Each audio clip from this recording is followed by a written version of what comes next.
You were asked to come with a story of someone that you admire. You're looking for what are those strengths, those traits, those values that that person embodies, and you want to write those down. But when you were a little kid, when you had dreams that were so big that had no limits on them in terms of not having enough money to fulfill a dream, not being in the right place, not knowing the right person, who you were, very raw, your core, that's what you just started to identify. Because it turns out that those things you value most in people that you love are the things that you value most in you. What happens in life is that well-meaning, loving adults, coaches, teachers put limits and labels on you. And the only way to cut back through and get back to the core is to reflect what you admire in someone else.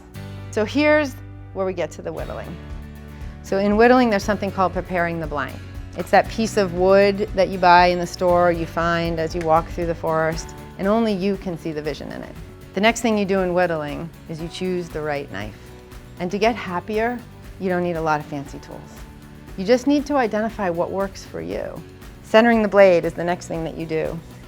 So if the blade isn't centered in your whittling knife, then you lose your leverage and reduce your power. Savor the moment. Center your blade. The last thing is working with the grain. And with the grain meaning be your authentic self. Work with your grain. In whittling, if you don't work with the grain, you hit a knot, you can really hurt yourself. If you're not your authentic self, you can really hurt yourself. So at the end of all this, this is what I learned. I am the solution for me, and I would offer to you that you are the solution for you.